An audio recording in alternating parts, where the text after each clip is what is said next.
All right, Shalom. First and foremost, I want to give all praises, honor, and glory unto Yahweh, Bahashem, Yahweh Shai, Bahashem, Rachak Wadash, and double honors unto the apostles and elders of Great Millstone, and as well as the men that taught them, and peace and blessings to all you Akim out there who pushing this word with all truth and sincerity, and as well as to all you believers out there who believe in on the gospel. And it's the brother Korah Abad from the GMS Houston camp. And real briefly, I want to go into a quick hit. This should be a quick hit. I know I got three precepts that's on my mind that I want to get. But I was just doing a little meditating last night, after camp on the way home. And Shalom Tala Akim, Akwath, who may be tuning in, Yahweh Shemel Shabrakatham, you know.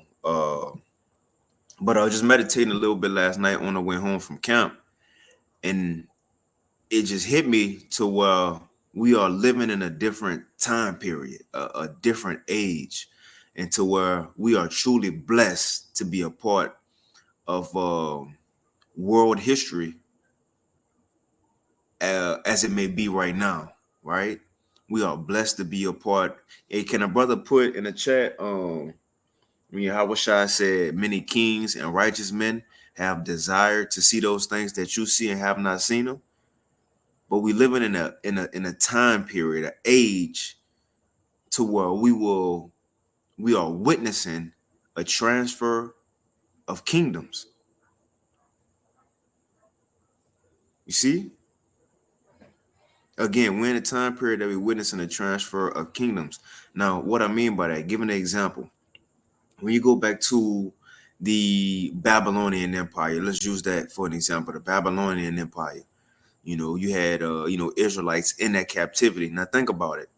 You had Israelites there who was in the Babylonian captivity, but some may have died there, right? Some may have died before we was the Cyrus and Darius the Mede came and the Persian the Medes took over. The point is you had some who died maybe before that happened. But you had some Israelites who was that went to the Babylonian Empire, was there for the 70 years or roughly 65 years or however long it was they was there. Well, they was there for like 65 years, however long it was that a specific Israelite was born, right? The point is they was living in Babylon for all that time, seeing how the Babylonians did things, but eventually they was there to see the Medes come in. Think about it. You had certain people who was in Babylon, got the customs of Babylon, doing what the Babylonians do. You see, doing what the Babylonians do, but eventually they was there to get the knock at the gate and see the Medes and the Persians come in. You see Cyrus, and Darius the Mede, them come in, and look, we ruling now. This province for us. And from that point on, guess what? Those people who was once in that Babylonian Empire, they had to what? Now conform into the new age, the new empire of this new kingdom that was now have taken over. Now from there, you had people who was living in the Medo-Persian Empire, doing what they do, however long it was. Then eventually you had some who died off.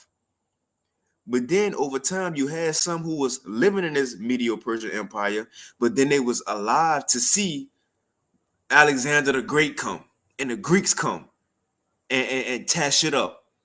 They was there to witness that. They was there to see the Persian and Medes fall, and now the Greeks begin to rule. So you see kind of, where I'm going with this. You had certain people in certain empires who was living in the empire, but they died off and they wasn't able to see the next rulership or the next king to come up in power. They wasn't there to see that. But you had certain people who was fortunate to see the actual transition of kingdoms on earth in live time.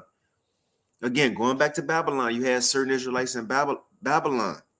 They was there, but they was alive to witness Darius and the Medes and the Persians come in. You had some people in the Persian and Mede captivity who was alive for a portion of time. But then they was actually there to witness Alexander the Great come in with the speed that he did and just, do what he do. Well, do what the Lord allowed him to do. But they seen that. They witnessed that. And then guess what? It was the Greeks now ruling, a Hellenized world. But then eventually people was there to see the Greeks fall, and then Rome come. And then eventually 70 AD. And then the Dark Ages and the Renaissance. The point is, you had certain people who the Lord allowed them to be on the earth at the time that the transition of world power would change. You see? Or the atmosphere and the energy in the earth changed. Well, look, we in that very time again, to where we about to see a transition of kingdoms. Not just a king dying and another king coming in his place, but we still in the same empire. No, we talking about an actual transition, just like of old. We've been living in this American empire, and we're gonna get some precepts. We've been living in this American empire, in this current world, this current society. But we are, and look, you got the apostles, up in age, elder men. You got elders and bishops, brothers who up in age. You got younger brothers who just turning 21, 25. Just turning 21, 25, but we gonna be here to witness what it was and how it was to live in America. How it was to go to school in America and hip hop culture, and you see. But then we actually gonna be living, Lord willing, we're that number, but we actually gonna live to see that this world end, and Yahweh Shah and the angels come from the heavens and set up a new world. And then, Lord willing, if we are that number, we're gonna get beamed up, be there to see this world fall, and then be alive still, remembering what this world was like, remembering that it fell, and we're gonna be there to begin the new age, man. If all that makes sense. You had people back then who was in certain empires, but they died. But you had certain people who didn't just die, they was in certain empires, but was there to see the transition of one to another. Guess what? We in that time to what the Lord allowing us to see a transition from one kingdom to another. Let's get this real quick. This Luke chapter 10 and 24, the brother B.A. posted at the water. It says, this is Yahweh Shai speaking. For I tell you that many prophets and kings have desired to see those things which you see and have not seen them. And many prophets and kings, they wanted to see the downfall of all enemies and the uprising of the nation of Israel, and our kingdom be set up. Now they seen kings fall, but the ultimate end, we living in that time. They wanted to be here to see this, especially to see Esau kingdom fall. But it says, for I tell you that many prophets and kings have desired to see those things which you see and have not seen them, and to hear those things which you hear and have not heard them. Again, some prophets, even in this time, ain't make it into the transition of kingdoms. Going back to the forefathers, to the fathers, Elder Abba Bivens. He didn't make it into he didn't make it to see the transition of America falling, like all the details of it, and then to see Israel waking up to the rate is at now. He not here to see that. The King Masha, High Priest, or King Masha, Elder High Priest Jaquar, they not here to see the actual transition. Now they gonna be here when Yahweh Shai come back, be on the chariot first, but they not here to actually witness that. You see, they not here to witness the MOTB and World War III and the nations despising Esau and Israel waking up, and come on, man. The Lord got us here to see the transition, how it's falling, the mindset and the fear of the people as we see it falling. Then we go, Lord willing, be here to see the new king come in. Yahweh Shai and the angels crack the clouds and literally see that this world is done with. At the same time, missiles falling, and looking up at our Lord and see a whole new world starting right before our eyes. We got a chance to literally witness a change of worlds on earth as we live in. And I was just meditating on that last night, like, man, that's heavy. At the Wadi Shema shot that you had me born when I was born. You see? We could have been born at whatever time and missed this. We here though. We here live and direct. We seeing it. It says, right. That was that. Let me get this because I wanted this. Sirach 10. And we'll wind it down. I got two more precepts. I see the brother BA posted the other one in Sirach. We're gonna get that one last. But this Sirach 10, again, the Lord got us living and seeing this right here. This Sirach chapter 10 and verse 4. It says, the power of the earth is in the hand of the Lord, and in due time he will set over it one that is profitable. You see, and that's what we see, and we live in the Yahweh, the Heavenly Father Yahweh is about to set over the earth one that is profitable, talking about his son and the Israelites. That's the best person to have authority in the earth, the one who made it. He know how to use it the best, right? So we seeing this, and it's the point. It says, verse 8, because of unrighteous dealings, injuries, and riches got by deceit, the kingdom is translated from one people to another. And we living through the translation. We seeing the kingdom be translated from one people to another. Let's get this to find out what people was leaving from the rulership, the empire of the earth, and what people was going to. Again, like of old, we went back. You can see that the Babylonians lost their empire to who? The Medes and the Persians. The Medes and the Persians lost their empire to who? Alexander the Great and the Greeks. The Greeks fell to who? Rome. So who this world we live in now, and now this Edomite ruled world we living in now. Once this fall, who the new kingdom go be ushered in by? Let's read it. 2nd Ezra chapter 6 and verse 7. Is Ezra's asking the Lord when we go get in the kingdom and when we go stop being oppressed as Israelites. And this is what the Lord says. 2nd Ezra 6 and 7. Then answered I and said, what shall be the parting asunder of the times? Or when shall be the end of the first and the beginning of it that followeth? And he said unto me, from Abraham unto Isaac, when Jacob and Esau, see, subject matter, Jacob and Esau, Jacob being a forefather of the so-called blacks, Hispanics, and Native Americans, and Esau being a forefather of the so-called white people as we would know them today. Right? But it says, and he said unto me, from Abraham unto Isaac, when Jacob and Esau were born of him, Jacob's hand held first the hill of Esau. This is the reason, for Esau is the end of the world. And the nation of Edom is ruling right now as we speak. So once Esau fall, it says Esau is the end of the world, the end of this current age we living in, this empire we living in. And what's next? And Jacob, the Israelites, and Jacob is the beginning of it that followeth. We living in a transition of this, man. We seeing Esau fall and we see Jacob rising. And man, imagine a day, Lord, will we be alive and well that day, where we open up our eyes, feel that earth shake, and look up and actually see Yahweh Shai. Oh man. Come on, and see Yahweh Shai himself coming. He gonna set up a new order. You know, let's get that real quick. He gonna set up a new world order. Yahweh Shai. You know how Esau say, a new world order will be set up. They say ordo ab chaos, which is order out of chaos. Well, it will be order out of chaos. It will be order out of chaos, but the order that's going to be set up is Yahweh Shai and the throne of David. That's going to be set up out of the chaos that's going to come through Jacob's trouble. Let's prove that real quick, that Yahweh Shai go set up a new order, and it's going to be the new world, man, the world of the Israelites. So again, we live, and look, we can very well one day, Yahweh Shai said, it be some standing here who shall not taste of death. It's some of us who, now we died before in other reincarnations. We just don't remember it. But it's some of us here in this last incarnation, we not gonna die.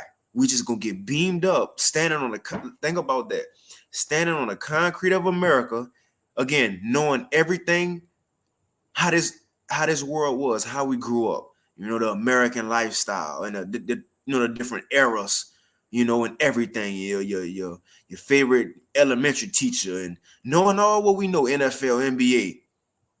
One day, some of us gonna get beamed up from this earth, from America, in Nikes, Jordans, Reeboks, whatever you know, your soldieries, you know, whatever you wear, go get beamed up from the soils. I can't say soils, but from the concrete of America. In a blink of an eye, you go open your eyes and be in a new body on the floor of a chariot, standing on the floor of a UFO. You see? And then you're gonna look down at the world, the place you just was beamed up out of, the place that you grew up in, right where all your family and your friends was. All what we knew, we gonna look down and see this place burn as we up there with Yahweh Shah and the angels, ready to begin this new world order. That's what the point of the lesson. We're gonna be here to literally we see this world and everything that's in it now. And if we are that number, we're gonna remember everything that's now, and it's gonna roll over into the next world, and we still gonna have the understanding on what it's like now, what it was like. But we're gonna rule in the next world. We gonna see everything. So we gonna be able to be in our kingdom and tell our children, yeah, Sunday gonna come with Abba. So yeah, it was like this, it was like that. Yeah, in Jacob's trouble, we witnessed this and this happened. We're gonna be able to give them the experiences of the transition of worlds, man. Craig, you see? We witnessing it. Let's get this real quick. It's 2nd Ezra 13 and 25 in the GNT. Now, this Ezra's being told about Yahweh Shai coming back. And the point I want to get is that the angel gonna say that he gonna set up a new order. A new world order will be set up. 2nd Ezra 15 and 25 in the GNT. This is the meaning of the vision. And the man that you saw coming up out of the sea, talking about Yahweh Shai, which will come from the heavens. It says, he represents the one whom the Most High has kept ready for many ages. Talking about Yahweh Shai, it says, he will free the world he created and establish the new order for those who survive. So yes, it will be order ab ko. Yahweh Shai will bring and establish order out of chaos. Jacob's troubles, chaos.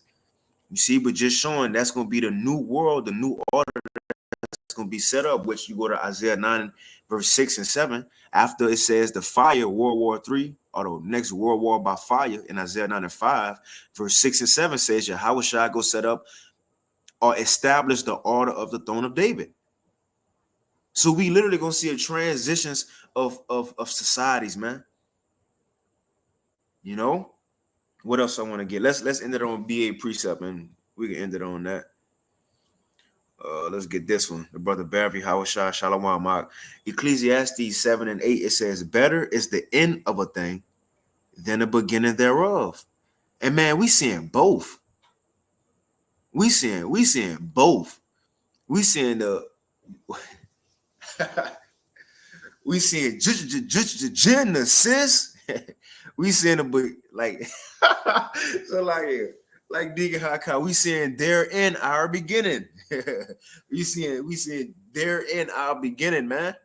And this is an exciting time we living in. You see? Exciting time. Better is the end of a thing. We at the end of this society. At the end. It says, "And the patient in spirit is better than a proud in spirit," man. Come on. This is Mark 9 and 1. "And he said unto me, Verily I say unto you, that there be some of them that stand here." So some of y'all Akim out there, some of y'all sisters out there, y'all ain't gonna ever die again. Literally. You see? You're gonna go from this world into the next world, remembering everything. Again, literally, man. Yeah, son, before we had these, these kingdom clothes, I had a Kuja sweater.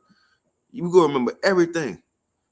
It says that there be some of them that stand here, which shall not taste of death till they have seen the kingdom of the Most High come with power. There's gonna be some that ain't gonna die, man, and that's gonna be fire. You was literally deaf for the whole transition. You gonna have some brothers who they gonna make it through Jacob's trouble and probably have to get their life the last couple of days of it. So they gonna miss some stuff. So in the kingdom, they probably go ask their brother, "Man, what happened the last couple of days, man? I wasn't there." You see, but the point is, we actually living, seeing an empire be taken out the way, a nation being brought down, and a nation being brought up. And just so happen it's the kingdom of heaven and the nation of Edom that we talking about.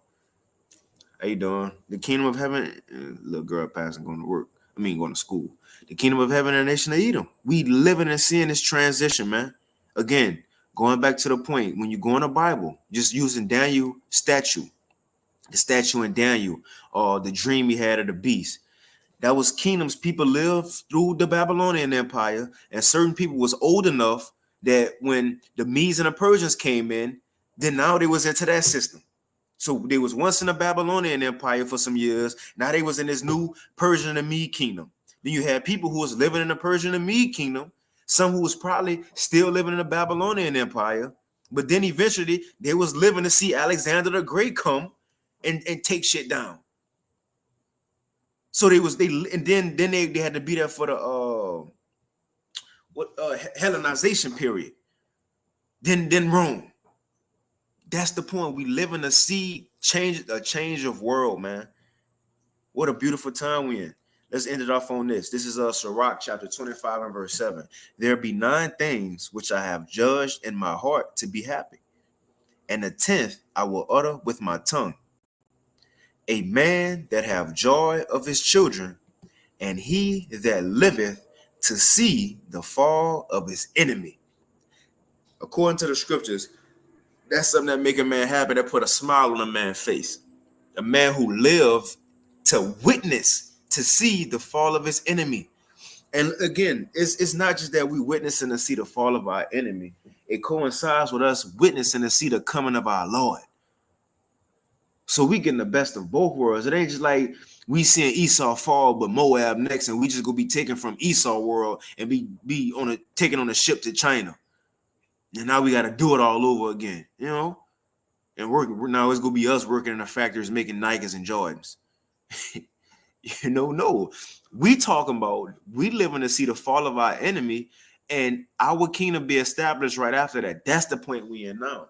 It ain't like back then the Babylonians fell, but now we in a captivity for the Persian and Medes. Well, Persian and Medes come, but now we in the Greek Empire. The Greeks come, now we in Rome with Herod. No, we ain't talking about just going from captivity to captivity no more. We talking about the enemy falling and we ruling now. That's the difference. That's why it's far more exciting. But I'm going to end it right there. Lord, willing, this lesson was edifying and also comforting, because these things in the last days should comfort us. As the world get, the worse the world get, the better that is for us. One more time. The worse the world get, the more evil we see, the better that is for us. Because the faster we'll get to our kingdom. Keep fighting, keep pushing. We're almost out of here. With that, I want to give all praises, honor, and glory once again unto Yahweh, Bahashim Yahushua, Bahashim Chakodash. Double honors unto the apostles and elders of Great Millstone, and as well as the men that taught them. And peace and blessings to all you Wakim out there who pushing this word with all truth and sincerity, and as well as to all you believers out there who believe in on the gospel. And keep fighting, keep pushing, And with that, shalom.